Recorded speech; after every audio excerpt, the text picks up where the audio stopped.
now my pleasure to introduce our second keynote of the morning, the very Reverend Professor Martyn Percy. Dean Percy plays a number of key roles in the academic, community, and religious life of Oxford, serving both as the Dean of Christ Church College and the Dean of the Cathedral Church of the Diocese of Oxford. We appreciate having you here today, Dean Percy.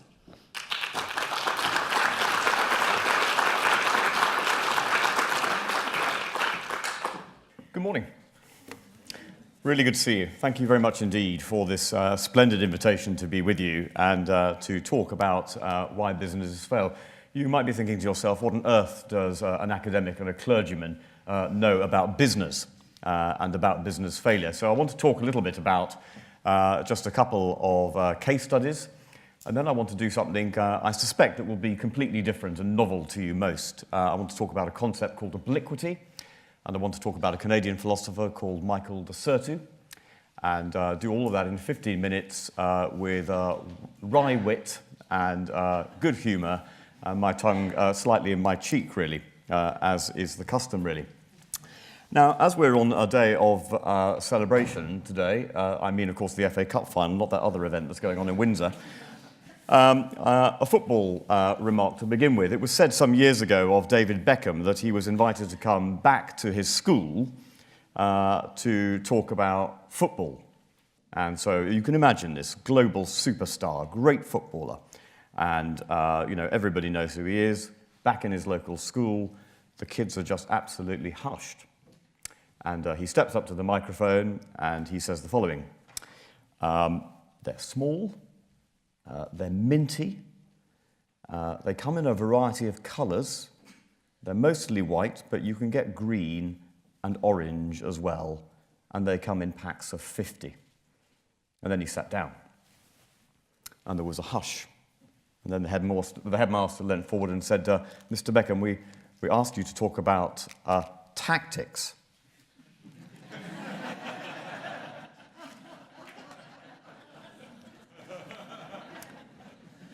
Just shows how badly wrong it can go, doesn't it?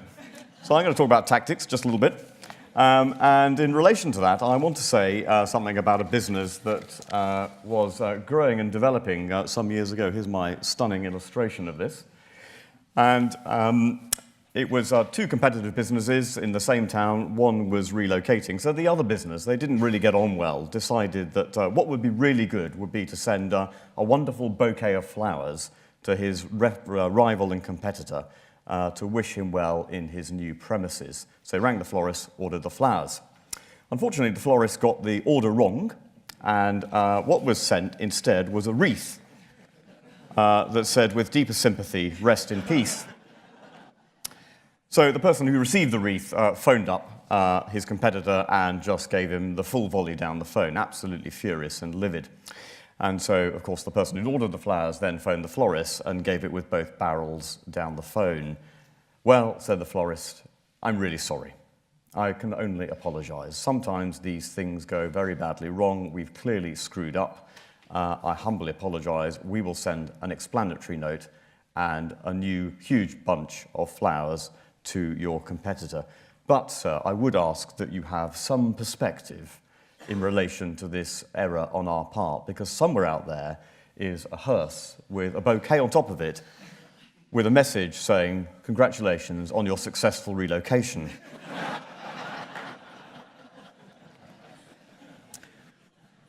So businesses do fail, even household names. And here I've got a little riff from Isaiah. "The grass withers, the flower fades, but what abides forever?" Actually, what does abide forever? If you go back to the FTSE index, which is now around about 30 years old, there are some notable absentees. MFI, nobody buys that anymore. You can't get it. It's a collector's item. But you can get IKEA. Whatever became of Woolworths? Some of these things that were huge in the public imagination just go. And why do they go? It seems to me that there's something here in this conference and something here in the presentations that I've heard about the nature of mutuality. Mutuality is, I quote, a reciprocal relation between independent entities, objects, or individuals, or groups. Note the words, interdependent entities and reciprocity, reciprocal. It's there in our classic literature. John Donne, no one is an island. You and I are not complete. We need each other. One of the grave errors, it seems to me, sometimes of business is to assume that in the cause of domination, somehow completion and mastery can be gained. The lesson of humanity, beginning with that most ill-fated building project, the Tower of Babel, is that actually things don't work quite as you thought. Michael de Certeau has this to say. There's a difference between strategy and... sorry, this is David Hare, actually, I beg your pardon. This is just about growth, actually. David Hare, the playwright. One Bradford and Bingley became a bank. I remember taking an immediate dislike to a new non-exec who said, the one thing we want from this company, he said, is what I want is regular incremental growth. In other words, he was saying this company must grow every year. Now, says Hare, we all know that nothing in the world shows regular incremental growth. You know that, and I know that. What we find, I think, in all of this is that there is a difference between organizations, strategy, tactics, and institutions. Strategy sometimes is the go-to place, the place of comfort for people who imagine that domination, control, and mastery is possible. If you just think about it for a moment, strategy, wonderful though it is, doesn't work for an enormous amount of human life. What is the strategy for your marriage? Seriously. What is the strategy for your family and your children? Most of us live and dwell in the world of tactics. And Michael de Certeau says this, a tactic is a calculated action determined by the absence of a proper locus. It does not, therefore, have the options of planning general strategy and viewing the adversary as a whole within a distinct, visible, and objectifiable space.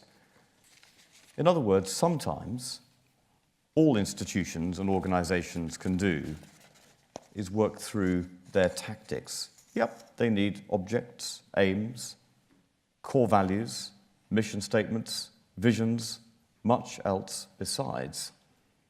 But in fact, a large amount of what we do is tactical. And one of the reasons I love that story about the florist and the wreath and the bouquet is precisely because the florist has tactics. The strategy was wrong. So what can you and I do? Well, first of all, whatever you're doing, whatever you're running, know what you're leading and know whom you are serving. This is not as straightforward as it sounds, because we're looking after our workforce, but we're looking after our customers, and we're looking after the customers and their families and our public. And sometimes it strikes me that one of the most important things that we can do in any business or institution is just for the moment set strategy aside and instead put in its place another question. What is the mutuality of the institution and organization that I'm running or serving? And how does it do good, first and foremost? And what is the consequence of that good for what else we do? I can say more about that perhaps a little later or under the Q&A. So what of this concept of obliquity that I just wanted to mention just very briefly? I'm using here the work of a man called John Kay. And John Kay talks about obliquity as, in a sense, the consequence of doing things that we did not necessarily intend from the outset. Kay, in his book, talks about the fact that sometimes you can do things for all sorts of rational business sense reasons which make absolutely perfect sense to you and to me. They would fit well into a strategy, but they do unintended harm. On the other hand, sometimes we do things which actually we had no way of calculating the good about those, but it turns out that they are remarkably effective and efficient. I suppose the invention of the post-it note would be a particularly good way of looking at that, or any other kind of lean startup. But there's something striking in this about how we, as it were, think about the world around us. The people who put this building together in 1972 made some assumptions. This is, by the way, not an ill-fated Oxford College experiment, just in case you're wondering, really. Although I think I have seen a building like this at Wadham. Anyway, never mind. The people who developed this made some assumptions about humanity. That human beings lived in spaces, that spaces were basically like machines, that houses were functional, and that you didn't need space to socialize, you didn't need wasted space, you did not need space in which to dwell and have conversations. You needed a small room to sleep in, a small room to eat in, a small room to cook in, and a small room to watch TV in. The consequence is what you see up on the screen. Sometimes wasting space or doing things that seem to have no purpose at all turns out to be the best thing of all.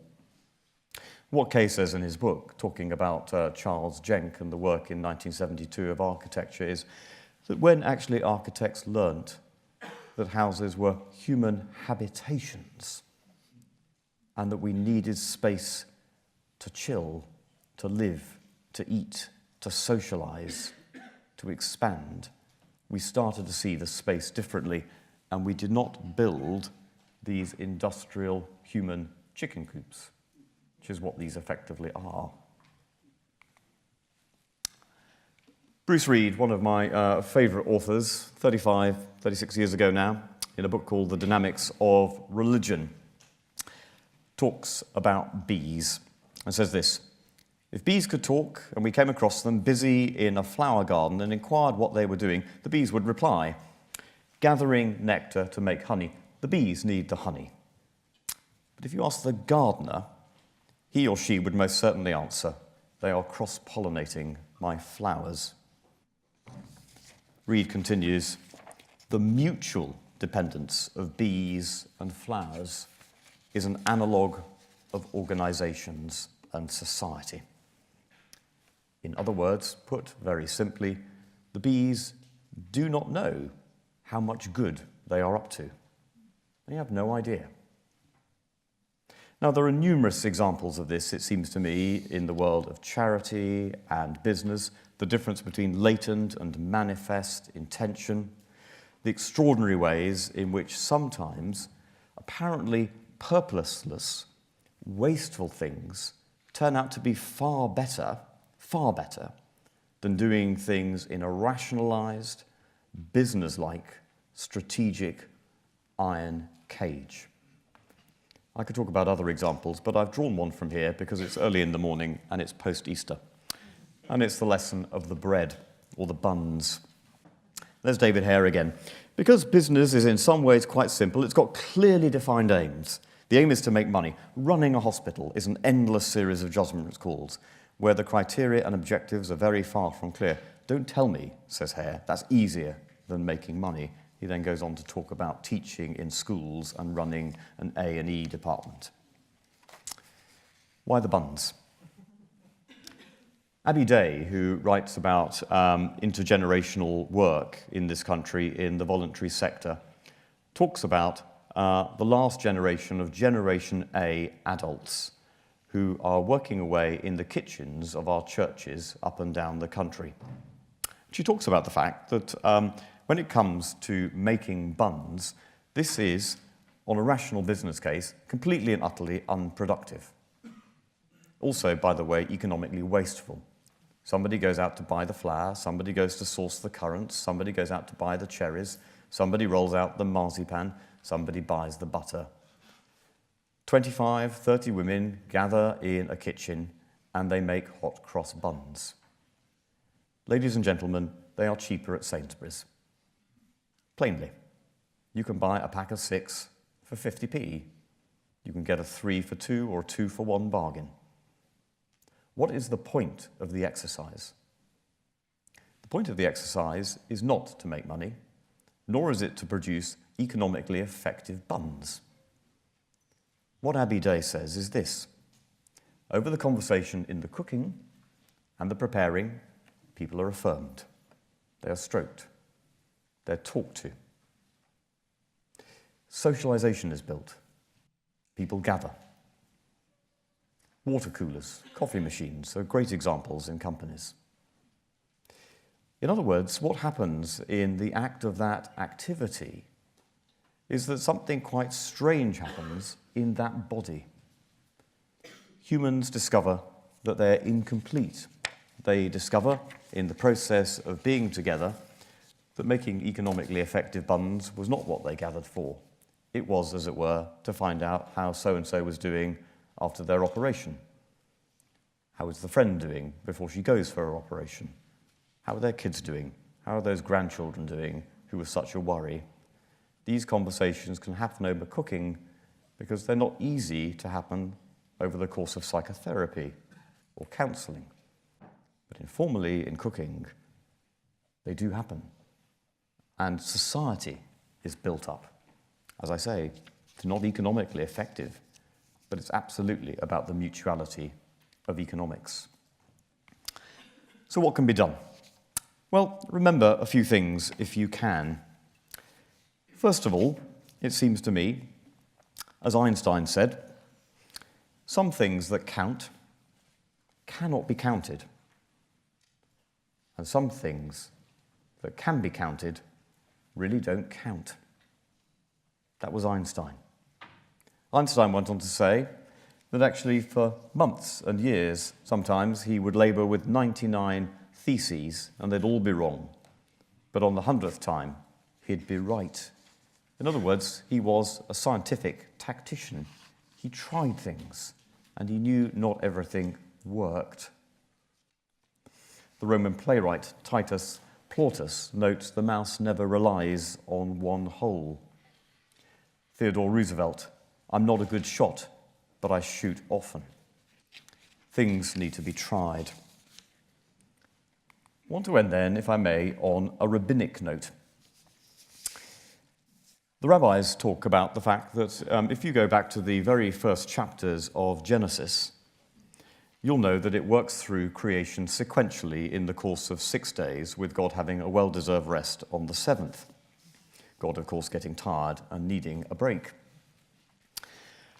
The Hebrew word that is used in the first 5 days for every single piece of creation is the word tov. Oceans, tov. Fish, tov. Plants, tov. Animals, tov. Mountain, sky, tov. And tov means good. But, observe the rabbis, when it gets to the creation of you and me, the word tov is withheld. No tov for you and I. The rabbis go on to say it's not that you and I are not good. It's that that word tov has a much deeper meaning. It's not good. It's good, done and dusted. In other words, it's about completion.